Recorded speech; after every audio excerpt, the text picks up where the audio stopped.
आज answers with बिलिस Conley में, क्योंकि दोस्तों वही सामर्थ जो पापों को क्षमा करती है, बीमारी को चंगा करती है, वही अधिकार जो पापों को क्षमा करता है, बीमारी को चंगा करता है। तो मुझे लगता है कि उत्तर बहुत सरल है। हमें बस और अधिक उपदेश देने और अधिक अध्ययन करने और चंगाई के विषय पर अधिक समय बिताने की आवश्यकता है। हाय, मैं बेलिस कॉनली हूँ। जीवन में हम सब अनिश्चितता देखते हैं, फिर चाहे वो आर्थिक समस्या हो, रिश्ते में दरार हो, स्वास्थ्य समस्या हो या फिर आपके उद्देश्य को जानने की बात हो। एक बात तो पक्की है, परमेश्वर आपको देख रहे हैं, वो आपको चाहते हैं, पर चाहे आप किसी भी सामना क्यों न कर रहे हो, उसके पास उसका जवाब है।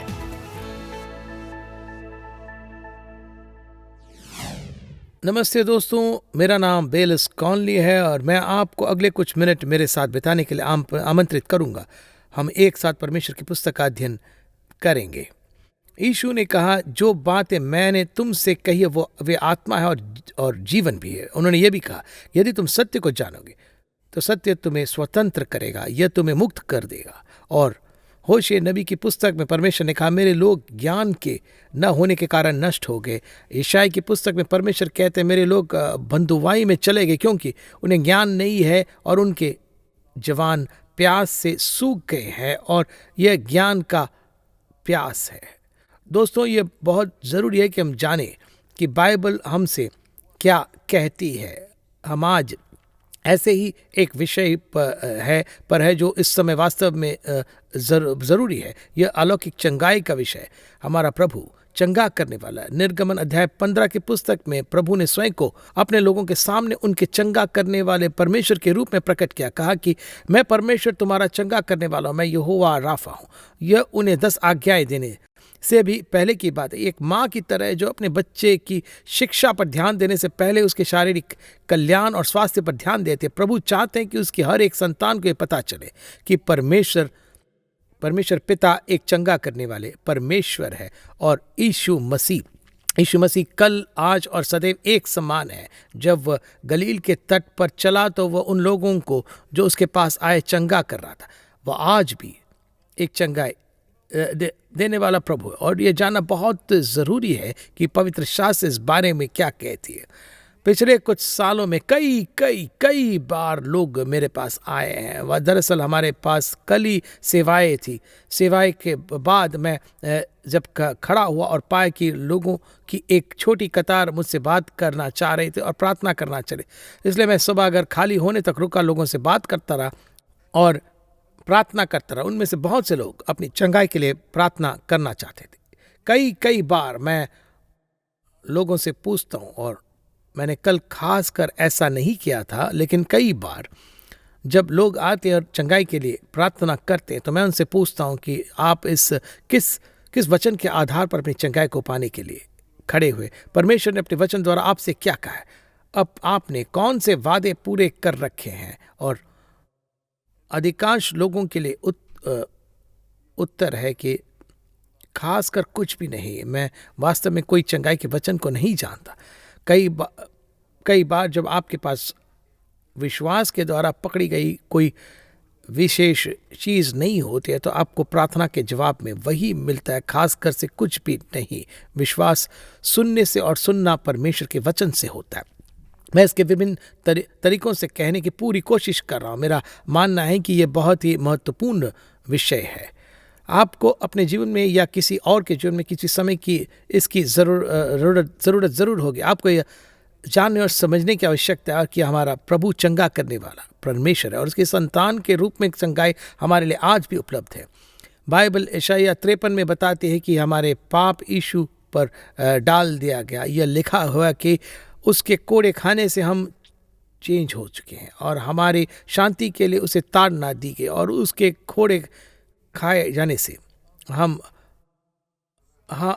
बदल गए और स्वतंत्र हो गए। हमने छुटकारा पा लिया। परमेश्वर पिता का शुक्र है। सबसे महत्वपूर्ण बात है कि यह पाप और उसके परिणामों से सुरक्षा प्रदान करता है और परमेश्वर का शुक्र है कि हम सभी के अधर्म का दोष यीशु पर डाला गया। परमेश्वर पिता का शुक्र है कि उसने हमारे पाप सह लिए।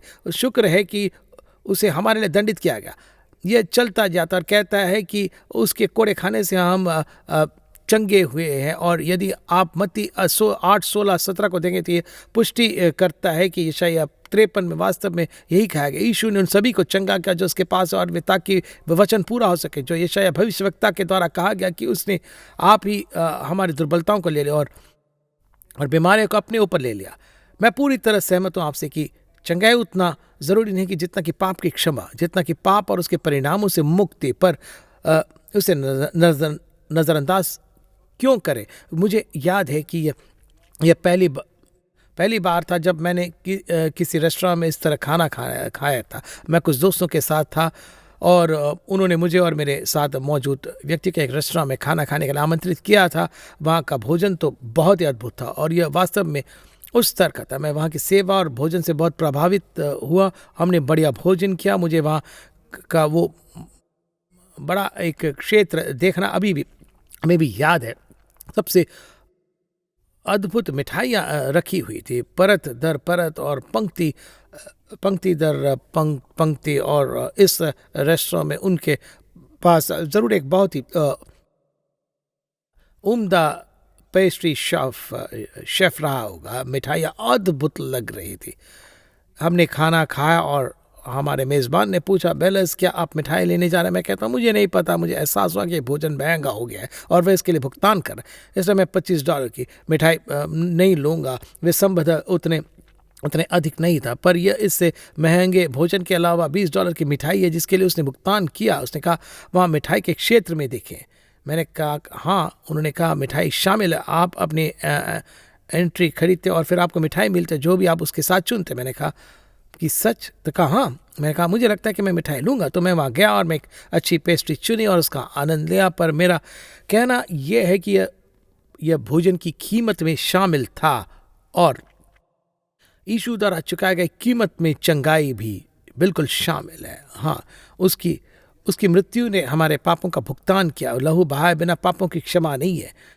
सच्चाई यह है कि यीशु अपेक्षाकृत जल्दी और दर्द रहित मौत मर सकता था और हमारे पापों के लिए भुगतान कर सकता था। तो फिर प्रभु ने उसे उतना कष्ट उठाने की अनुमति क्यों दी? पवित्र शास्त्र स्पष्ट है, उसके कोड़े खाने से हम चंगे हुए। वह हमारी शांति के लिए कुचला गया और जो सजा के द्वारा उस पर थोपी गई थी। यीशु उन सभी कष्टों और पीड़ाओं से गुजरे। उनकी पीठ पर धारियां थी, उनके सिर पर कांटों का ताज था ताकि हम चंगे हो सकर शांति पा सकें। तो हम जो कर रहे हैं वो एक परिचय की तरह है। अभी हम जो कर रहे हैं वो एक पुराने नियम और नए नियम में अलग अलग वचनों को देख रहे हैं जहाँ चंगाई की बातें लिखी हुई है या फिर चंगाई के विषय को संबोधित किया गया। ये बहुत ही दिलचस्प है क्योंकि इन घटनाओं में कई बार वास्तव में प्रश्न पूछे जाते हैं। कभी कभी प्रभु यीशु ने स्वयं पूछा, कभी कभी इन घटनाओं में लोग प्रश्न पूछते हैं, कभी कभी वचन में बस इसी से जुड़े हुए अंतर्निहित प्रश्न होते हैं। तो हम जो कर रहे हैं कि वह यह है कि हम इन प्रश्नों को देख रहे हैं और हम बस उनके बारे में बात कर रहे हैं। हम बस इस बात का गहराई से अध्ययन कर रहे हैं कि उनसे क्यों पूछा गया है और इन सवालों का जवाब क्या है। और आज हम उस प्रश्न पर आए जो प्रभु यीशु ने स्वयं पूछा था। यह मरकुस रचित सुसमाचार अध्याय 2 में है और हम वचन 1:12 NKJV से शुरू कर रहे हैं। लिखा है कि कई दिन के बाद वो फिर कफरनहूम में गया और सुना गया कि वह घर में है। फिर इतने लोगों इकट्ठा हुए कि द्वार के पास भी जगह नहीं थी और वो उन्हें वचन सुना रहा था। और लोग एक लकवे के रोगी को 4 मनुष्यों से उठवाकर उसके पास ले आए, परंतु जब वे भीड़ के कारण उसके निकट ना पहुंच सके तो उन्होंने उस छत को जिसके नीचे वह था खोल दिया। और जब वे उसे उधेड़ चुके तो उस खाट को जिस पर लकवे का रोगी पड़ा था लटका दिया। जब यीशु ने उनका विश्वास देखा तो उस झोले के मारे हुए से कहा कि हे पुत्र, तेरे पाप क्षमा। और कुछ शास्त्री वहां बैठे हुए थे और अपने मन में विचार कर रहे थे कि ये मनुष्य इस प्रकार निंदा क्यों करता? परमेश्वर के अलावा पापों को कौन क्षमा कर सकता? परंतु तुरंत जब यीशु ने अपने आत्मा में जान लिया कि वे अपने मन में इस प्रकार विचार करते तो उसने उनसे कहा कि तुम अपने मन में इन बातों पर क्यों विचार करते हो? सहज क्या है? क्या लकवे के रोगी से ये कहना कि तेरे पाप क्षमा हुए, या ये कहना कि उठ अपनी खाट उठाकर चल फिर? परंतु इसलिए कि तुम जान लो कि मनुष्य के पुत्र को पृथ्वी पर पाप क्षमा करने का भी अधिकार है। उसने उस लकवे के मारे हुए से कहा कि मैं तुझसे कहता हूं, उठ अपना खाट उठा और अपने घर चला जा। वह तुरंत उठा और खाट उठाकर उन सब के सामने से निकलकर चला गया। इस पर सब चकित हुए और परमेश्वर की बड़ाई करके कहने लगा, हमने ऐसा कभी नहीं देखा। जिस प्रश्न पर हम गौर करना चाहते हैं वो यह है कि जो यीशु ने पूछा था, उसने कहा लकवे के मारे हुए से क्या कहना आसान है कि तेरे पाप क्षमा हुए, ये कहना कि उठ अपना खाट उठा और चल फिर, और क्या ये कहना आसान है? तो दिलचस्प है कि यीशु ने कहा परंतु इसलिए कि तुम जान लो कि मनुष्य के पुत्र को पृथ्वी पर पाप क्षमा करने का भी अधिकार। उसने लकवे के मारे हुए से कहा, मैं तुझसे कहता उठ अपना बिछौना उठा। अब उसने ये नहीं कहा कि ताकि तुम जान लो कि मनुष्य के पुत्र के पास पृथ्वी पर पापों को क्षमा करने की शक्ति। मैं घोषणा करता हूं कि तुम्हें तुम्हारे पापों से क्षमा कर दिया गया। ऐसा नहीं, यीशु ने कहा, क्या तुम ये समझना और जानना चाहते कि पृथ्वी पर मेरे पास पाप क्षमा करने का भी अधिकार है? मैं आपको ये साबित करने करूंगा। मैं ऐसा करता हूं और इस आदमी को ठीक करके इसे करूंगा। वही अधिकार जो पाप को क्षमा करती है, बीमारी को ठीक करती है। मैं फिर से कहूंगा, वही अधिकार जो पाप को क्षमा करती है, बीमारी को ठीक करती है। पाप और बीमारी दोनों ही आदम के अपराध का परिणाम है। आदम के अपराध करने से पहले संसार में कोई पाप नहीं था। बाइबल रोमी की पत्र अध्याय 5 में कहते हैं कि एक आदमी के माध्यम से अर्थात आदम के माध्यम से पाप दुनिया में और पाप के माध्यम से मृत्यु आए, और बीमारी तो आरंभिक मृत्यु है। आदम के अपराध करने से पहले दुनिया में कोई बीमारी नहीं थी। बीमारी सिर्फ पाप की उपज है। एक बार जब परमेश्वर एक नया स्वर्ग और एक नई पृथ्वी बनाते और पाप हमेशा के लिए गायब हो जाता है, तो प्रभु के लोगों के लिए फिर कोई बीमारी नहीं होगी, कोई रोना नहीं, वहां पर कोई दर्द नहीं। और पाप और बीमारी, इन दोनों का इलाज एक ही है और उसका नाम है यीशु। इस घटना में कुछ और भी, और मुझे ये बहुत पसंद है। ये लोग उस घर में प्रवेश नहीं कर पा रहे थे, तो वे अपने दोस्त को छत पर खींचते हैं। उन्होंने उस छत को खोला और उसे रस्सियों की सहायता से बिल्कुल यीशु के सामने नीचे उतार दिया, और यीशु ने उनका विश्वास देखा। विश्वास अदृश्य होता है, आप इसे देख नहीं सकते, पर आप ऐसी चीजें देख सकते जैसे व्यक्त करते हैं। यीशु ने उनके कार्यों को देखा। याकूब की पत्री में लिखा है कि कर्म बिना विश्वास मरा हुआ है और विश्वास कार्यों के द्वारा व्यक्त किया जाता है। यीशु ने उनका विश्वास देखा क्योंकि उसने उनका कार्य देखा। हमें इस पर गहराई से विचार करने की जरूरत है। वही विश्वास जो पापों की क्षमा प्राप्त करता है, बीमारी से चंगाई प्राप्त करने के लिए भी प्रयोग किया जा सकता है। मैं जानता हूं कि कुछ लोग कहते हैं, चलो बेलस, यीशु ने जो कहा उसके बारे में सोचो, ताकि तुम जान लो कि मनुष्य के पुत्र को पृथ्वी पर पाप क्षमा करने का भी अधिकार है। मैं तुझसे कहता हूं, उठ अपना खाट उठा। उस व्यक्ति ने अपना खाट उठाया और वह चंगा हो गया। यह इस बात का प्रमाण था कि यीशु के पास पाप क्षमा करने का भी अधिकार है। ऐसा है कि उसने चंगा किया। और लोग सोचते हैं, अच्छा तो फिर सब लोग चंगा क्यों नहीं होते? मुझे लगता है कि यह काफी बुनियादी है। हम चंगाई के विषय में बहुत ही कम प्रचार करते हैं। रोमियो 10:17 NKJV में लिखा है कि सो विश्वास सुनने से और सुनना परमेश्वर के वचन से होता है। हम क्षमा और उद्धार के विषय में तो भर भर कर उपदेश देते हैं। आप वस्तुतः किसी भी ईसाई संप्रदाय के चर्च में नहीं जा सकते हैं। किसी भी रविवार को आप क्षमा करने की ईश्वर की दया के बारे में प्रचारित कोई संदेश आप नहीं सुन पाएंगे। बाइबल भजन संहिता की इसकी पुस्तक में कहते हैं कि हे मेरे प्राण प्रभु को धन्य कह और उसके सभी उपकारों को मत भूल, जो तेरे सभी अधर्म को क्षमा करता है और जो तेरी सभी बीमारियों को चंगा करता है। यह परमेश्वर पिता के अलौकिक कार्यों का एक ही पहलू है, पर हम उसका केवल आधा ही प्रचार करते हैं। हम प्रभु के उन उपकारों के बारे में प्रचार करते हैं कि वह हमारे सभी अधर्मों को क्षमा करता है, पर बहुत ही कम ये प्रचार करते हैं कि वह हमारी सभी बीमारियों को भी चंगा करता है। कोई आश्चर्य की बात नहीं कि लोगों के पास पाप की क्षमा करने वाले और एक मुक्तिदाता के रूप में मसीह यीशु पर भरोसा करने के लिए इतना बड़ा विश्वास है, क्योंकि इसका बार बार इस कोण और उस कोण से पुराने नियम की इस घटना और उस घटना और इस नए नियम के उदाहरण और उससे प्रचार किया जाता है। नए नियम में तो कई घटनाएं इस पर ही आधारित है। और इस अनुभव से जो हमें मिला था, जब पाप का बोझ हमारी आत्मा से उतर गया था और हम इसे बार बार एक के बाद एक व्यक्ति से सुनते हैं क्षमा के बारे में और क्षमा करने के लिए प्रभु की दया के बारे में और तथ्य के बारे में, शिक्षाओं की बाढ़ आ गई और कि मसीह ने हमारे पाप उठा लिए और जो कोई प्रभु का नाम लेगा वो उद्धार पाएगा। और प्रभु नहीं चाहता कि कोई नाश हो, परंतु ये चाहता है कि सब मन फिराएं। हम इसे सुनते हैं, कई बार सुनते हैं और विश्वास संबंधित संदेशों को सुनने से आता है, पर हम लगभग कभी भी ईश्वरीय चंगाई पर बिल्कुल उपदेश नहीं सुनते हैं। और दोस्तों, मेरे ऐसे दोस्त हैं जो कई वर्षों से पादरी है और मैं कभी कभी उनके चर्च में प्रचार करने जाता हूँ। मैं ईश्वरीय चंगाई पर एक संदेश का प्रचार करने के लिए प्रेरित महसूस कर सकता हूँ और मैं ऐसा करता भी हूँ। एक से अधिक बार वे पादरी मेरे पास आकर कहा कि इतने सालों से जब मैं इस चर्च में जा रहा हूँ, मैंने एक बार भी चंगाई पर कोई संदेश नहीं दिया है। फिर भी मैं उनमें से कुछ में क्षमा पर सैकड़ों और शायद 1000 या उससे भी अधिक संदेशों का प्रचार किया है। और यह कोई अतिशयोक्ति नहीं है। यदि हमने परमेश्वर पिता की क्षमा और उसके द्वारा हमें पाप तथा उसके परिणामों से मुक्ति दिलाने तथा सबसे बुरे पापियों को भी उद्धार देने की उसकी सामर्थ्य के बारे में जितने संदेश सुने हैं, यदि हमने उसका 5वां हिस्सा भी सुना है, यदि हमने उस संख्या का 5वां हिस्सा भी सुना और उन्हें सुसमाचार की विभिन्न घटनाओं से, प्रेरितों के काम की पुस्तक की चंगाई से भरी हुई उन घटनाओं के बारे में निर्देशित किया गया था कि मुझे लगता है कि हम प्रेरितों के काम की पुस्तक में कई और अधिक चंगाई की घटनाओं को देखेंगे। दोस्तों, वही अधिकार जो पापों को क्षमा करती है, बीमारी को भी ठीक करती है, वही अधिकार जो पापों को क्षमा करती है, वह बीमारी को ठीक भी करती है। तो मुझे लगता है कि उत्तर बहुत सरल है। हमें बस और अधिक उपदेश देने और अधिक अध्ययन करने, और चंगाई के विषय में अध्ययन करते हुए और प्रचार करते हुए अधिक समय बिताने की ज़रूरत है। और हमारा विश्वास इस प्रकार परमेश्वर के वचन में बिताए गए समय के अनुपात में बढ़ेगा।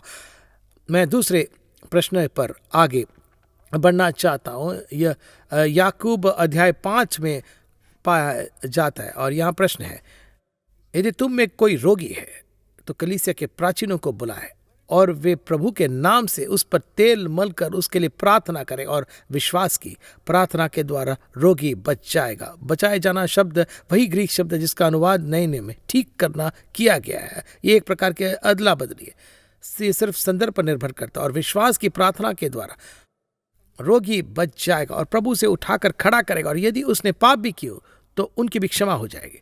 फिर वही प्रमाण की वही अधिकार जो बीमारी को ठीक करते हैं, वही अधिकार पाप को भी क्षमा करती है। वही अधिकार जो पापों को क्षमा करते हैं, वही रोग को ठीक करती है। विश्वास की प्रार्थना द्वारा रोगी बच जाएगा और प्रभु उसे उठाकर खड़ा करेगा, और यदि उसने पाप भी किए हो तो उनकी भी क्षमा हो जाएगी। तो सवाल है कि क्या आपके बीच कोई बीमार व्यक्ति को यही करना चाहिए? कलीसिया में बीमार व्यक्ति को कलीसिया के प्राचीनों को बुलाना है और प्राचीन लोग आएंगे और उस व्यक्ति के लिए प्रार्थना करेंगे। वे प्रभु यीशु के नाम से उनका तेल से अभिषेक करेंगे और विश्वास की प्रार्थना से रोगी चंगा हो जाएगा और परमेश्वर से उठाकर खड़ा करेगा। प्रभु यीशु की ये चंगाई दाता। अब इसमें बीमार व्यक्ति की अपनी भूमिका, प्राचीनों की भूमिका और प्रभु यीशु की भूमिका, और हर किसी को अपनी भूमिका निभानी है। सबसे पहले बीमार व्यक्ति जिसे अपनी कलीसिया से प्राचीनों को फोन करने की जरूरत है कि वे उसके घर प्रार्थना के लिए आए। इसमें यह नहीं कहा कि बीमार व्यक्ति की पत्नी को प्राचीनों को बुलाना है, यह नहीं कहा कि बीमार व्यक्ति के बच्चों को प्राचीनों को बुलाना है, नहीं कहा गया कि बीमार व्यक्ति के दोस्त प्राचीनों को बुलाना होगा। इसमें कहा गया कि बीमार व्यक्ति को ही कलीसिया के प्राचीनों को बुलाना होगा। कर्म के बिना विश्वास मरा हुआ है, बिल्कुल निष्क्रिय है। बीमार व्यक्ति को ही अपने चंगे होने की इच्छा को जताते हुए कलीसिया के प्राचीनों को बुलाना। यदि आपको विश्वास नहीं है तो आप कलीसियों के प्राचीनों को नहीं बुलाएंगे, बीमार व्यक्ति को ही उन प्राचीनों को बुलाना मगध। और उम्मीद है कि आपके चर्च में कुछ प्राचीन होंगे जो विश्वास की प्रार्थना करना जानते हैं। कलीसिया के प्राचीनों को उन बीमार व्यक्ति का अभिषेक करने के लिए आना होगा, मतलब कि वे उस बीमार व्यक्ति पर तेल डालेंगे। याद रखिए, उस तेल में चंगाई का कोई विशेष सामर्थ्य नहीं है। आप जैतून के तेल उपयोग कर सकते हैं, यदि आपके पास इतना ही है तो आप मोटर के तेल का उपयोग कर सकते हैं। तेल पवित्र आत्मा का प्रतीक है, यह पवित्र आत्मा की उपस्थिति का प्रतीक है। हम विश्वास कर रहे हैं कि पवित्र आत्मा की उपस्थिति आप पर आने वाली है। प्रभु यीशु के नाम से उस बीमार व्यक्ति पर तेल मला जाने वाला, और विश्वास की प्रार्थना से बीमार चंगा हो जाएंगे और प्रभु उसे उठाकर खड़ा करेगा। विश्वास की प्रार्थना तो फिर क्या है?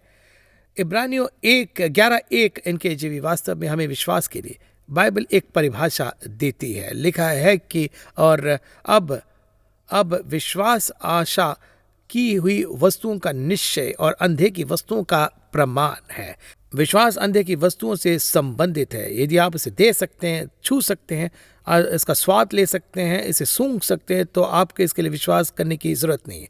पर जिस चीज़ के लिए आप प्रभु पर विश्वास कर रहे हैं वो भौतिक रूप में सामने आने से पहले विश्वास द्वारा अंगीकार करते हुए प्रमाणित होता है कि वो आपके पास है। अब विश्वास उन चीज़ों का निश्चय जिनकी आप आशा करते हैं, उन चीज़ों का प्रमाण है जो देखी नहीं गई है,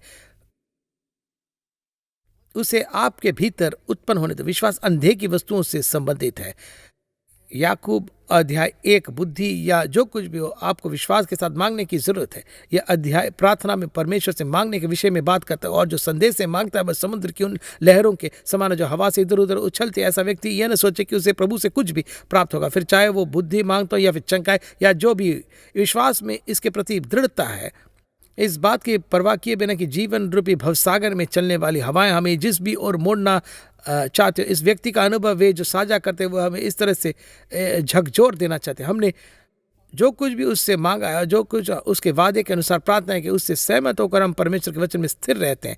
यह विश्वास की प्रार्थना है। विश्वास के साथ की गई प्रार्थना प्रभावी होती है, और आशा की गई वस्तुओं के निश्चितता के बारे में प्रार्थना और अंधे की वस्तु के प्रमाण से बीमारों को चंगा किया जाना और प्रभु ने उठाकर फिर से खड़ा करेंगे। ये रोचक है। वही याकूब 5 में आगे बढ़ता किसी ऐसे व्यक्ति का उदाहरण दे जिनके विश्वास की प्रार्थना की और परिणाम लिया, जिसका आयत 17 में कहा गया कि एलिया भी तो हमारे समान दुख सुख भोगी मनुष्य था। मुझे बहुत पसंद इसमें कहा गया कि वह हर तरह के आपके जैसा ही था, कोई सुपरमैन या कोई दिव्य व्यक्ति नहीं था। उस पर भी खामियां और थी, और चीज़ें ठीक वैसे ही चले जैसे आप और जैसे आप में। एलिया भी तो हमारे समान दुख सुख भोगी मनुष्य था, और उसने गिड़गिड़ाकर प्रार्थना की कि मैं न बरसे, और 3.5 वर्ष तक भूमि पर मैं न बरसा। फिर उसने प्रार्थना की तो आकाश से वर्षा हुई और भूमि फलवंत हुई। इसलिए यहाँ पर एलिया को एक उदाहरण के रूप में लिया गया है, और यह इसका सीधा संबंध किसी के अद्भुत के लिए विश्वास की प्रार्थना करने से। एलिया को किसी ऐसे व्यक्ति के उदाहरण के रूप में दिया गया है जिसने विश्वास की प्रार्थना की। आप इस घटना को पढ़िए। उसने प्रार्थना की आकाश बंद हो जाए और बारिश नहीं, 3.5 वर्ष तक।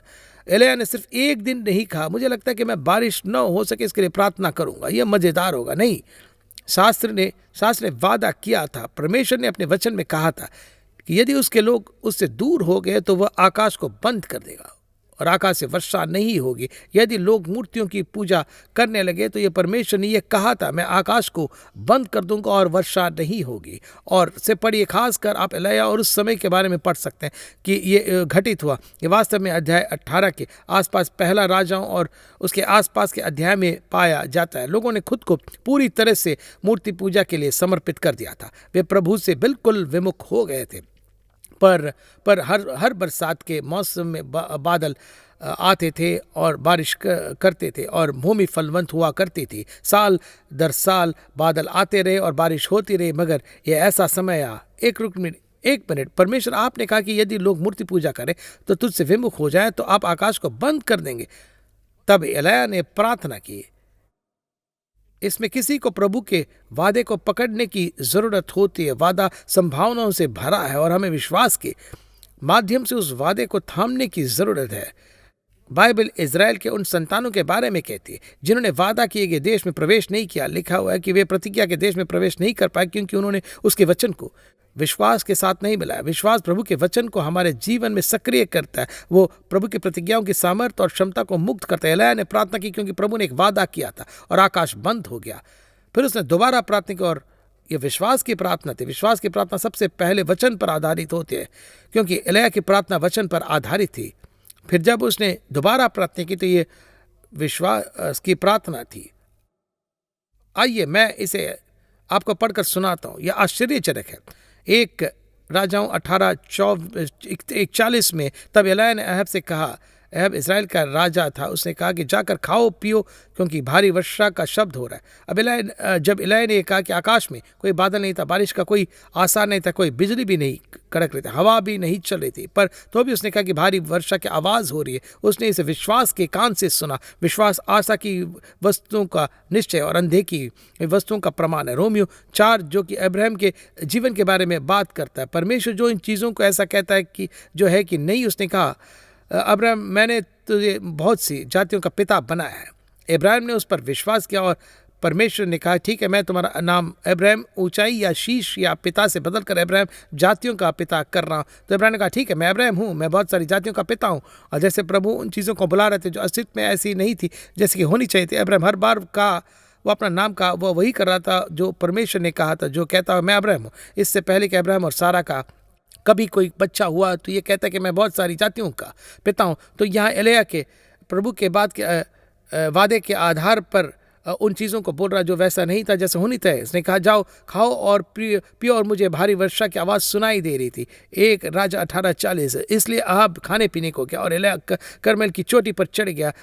तब वह भूमि पर झुका और अपना मुंह घुटनों के बीच रहा, प्रार्थना की मुद्रा वह प्रार्थना कर रहा था। हम जानते हैं कि उसने ऐसा क्योंकि याकूब 5 में हमें बताती कि उसने प्रार्थना की कि बारिश हो और आकाश खुल जाए।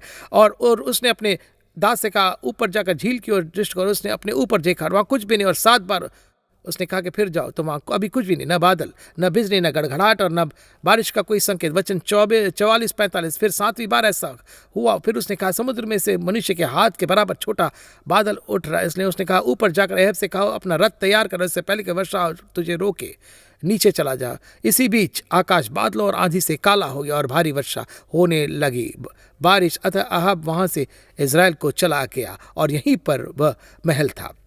अब क्या घटना क्या है? एलिय्याह विश्वास की प्रार्थना करता है। वह आशा की गई चीज़ों का निश्चय और अंधे की चीज़ों का प्रमाण है। मुझे भारी बारिश से आवाज़ सुनाई दे रही। वह अपने दास से कहता है जाकर देखो, अगर वहाँ कुछ भी हो मुझसे कोई परवाह नहीं। मैंने प्रार्थना की, परमेश्वर ने वादा किया जाओ देखो क्योंकि ऐसा होने वाला है। ये फिर आदमी के हाथ के आकार का बादल है, आकाश में एक छोटा बादल। कहता है जाओ अहब से कह कि बेहतर होगा कि वो अब चला जाए, अन्यथा बारिश के कारण नहीं जा पाएगा। विश्वास की प्रार्थना अंधे की चीज़ों से संबंधित होती है। यह उस प्रकार की प्रार्थना है जो चंगाई को लाती है। जब मैंने प्रभु यीशु मसीह को अपने प्रभु और उद्धारक के रूप में स्वीकारा तो मुझे विश्वास था कि उसने मुझे धोकर शुद्ध किया और उसने मुझे नया बना दिया। उस समय से मैं अपनी भावनाओं पर निर्भर नहीं रहा। मुझे ऐसा महसूस हो सकता कि प्रभु लाखों मील दूर है और मैं अब तक उद्धार नहीं पाया, पर अगर मैं अपनी भावनाओं पर जाऊं तो कहूंगा कि प्रभु ने मुझे छोड़ दिया, लेकिन उसने ऐसा नहीं किया क्योंकि उसने वादा किया था कि उसने मुझे कभी छोड़ेगा न कभी त्यागेगा। मुझे क्षमा कर दिया गया, मैं यीशु के लहू में धोया गया हूँ। स्वर्ग मेरा घर है, मैं उसमें आनंदित होऊंगा। हालांकि मैं उसे कभी नहीं देखता और हालांकि मैं कभी महसूस नहीं करता, मैं इसे विश्वास से कर रहा हूँ। मैं ऐसे जीने जा रहा हूँ जैसे उनकी नज़र मुझ पर है, क्योंकि धर्मी लोग विश्वास से जीवित रहेंगे। मैं जानता हूँ कि उसकी नज़र मुझ पर है। मैं जानता हूँ कि एक दिन ऐसा आएगा जब मैं मसीह के न्याय आसन के सामने खड़ा हूँगा और अपने जीवन का लेखा जोखा दूंगा। वह स्थान वहाँ जहाँ पुरस्कार वितरित किए जाते हैं। जब मैं उद्धार के अनुभव और क्षमा की बात आती है तो मैं अपना जीवन विश्वास के साथ जीऊंगा। जब चंगाई की बात आती है तो मैं उसी तरह विश्वास के साथ जीऊंगा। यह विश्वास की प्रार्थना है जो आशा की गई चीज़ों के निश्चय होने की प्रार्थना है और अंधे की चीज़ों के साक्ष्य की प्रार्थना है। याकूब ने लिखा कि क्या तुम्हारे बीच कोई बीमार है? क्या आप करते हैं? आप प्राचीनों को बुलाओ, कलीसिया के प्राचीन आते हैं और तुम्हारा तेल से अभिषेक करेंगे और विश्वास की प्रार्थना करेंगे। हमने उसे उस बारे में बात की। विश्वास की प्रार्थना बीमार को चंगा करेगा और प्रभु उसे फिर से खड़ा कर देगा। मुझे आशा है कि आज आपको आशीष मिला। हमने अभी काम पूरा नहीं किया। जब बाइबल में चंगाई के संबंध में प्रश्नों की बात आती है तो हमारे पास देखने के लिए बहुत कुछ है। हम आपसे फिर से जरूर मिलेंगे। अधिक जानकारी और प्रेरणा के लिए bellisconley.com पर जाइए।